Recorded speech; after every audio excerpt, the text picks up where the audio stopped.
श्री शिवयोगी सिद्धरामेश्वराच्या यात्रेचे धार्मिक विधींना आजपासून प्रारंभ झाले।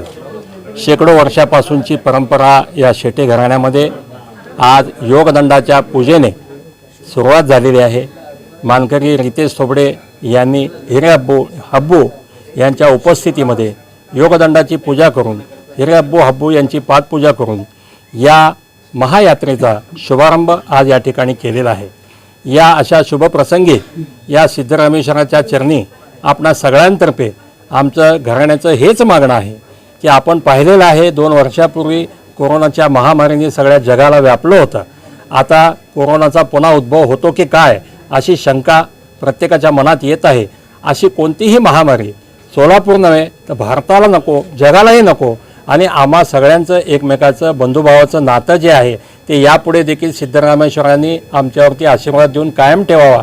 सोलापूरचं जलसंकट सिद्धरामेश्वरांनी दूर करावं अशी आपल्या सगळ्यांतर्फे त्यांच्या चरणी प्रार्थना करतो। आपणा सगळ्यांना शिवयोगी सिद्धरामेश्वराच्या यात्रेच्या शुभेच्छा देतो। नमस्कार सगळ्यांना सिद्धरामेश्वर महाराजांच्या यात्रेबद्दल शुभेच्छा। आज शेटेवाड्यामध्ये आपण इथे योगदंडाची पूजा करून हब्बूरायांचे पाद्यपूजा करून महाप्रसादाचं आयोजन केलं आहे। आजच्या प्रसंगाचं महत्त्व म्हणजे जो महाराजांची यात्रा सुरू होते आता आणि अक्षता सोहळा असतो हे सर्वांना माहिती आहे। अक्षता सोहळ्याच्या आधी नवरदेव नातेवाईक यांना जवळच्या लोकांना बोलवून खेळवण्याचा कार्यक्रम करून त्यांना जेवण देण्याचा जो कार्यक्रम असतो तो इथे गेले शेकडो वर्षांपासून शेटेवाड्यात चालत आलेला आहे।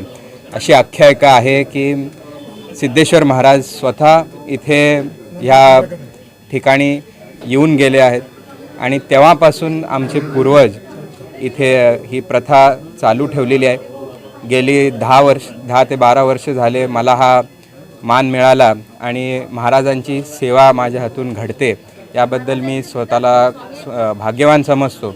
वर्षाची सुरुवात महाराजांच्या सेवेतून चालू होते आणि वर्ष अशा प्रकारे पूर्ण वर्ष सेवा करायचा योगदान मिळावा अशी मी महाराजांचरणी प्रार्थना करतो। Like, subscribe, click on the bell.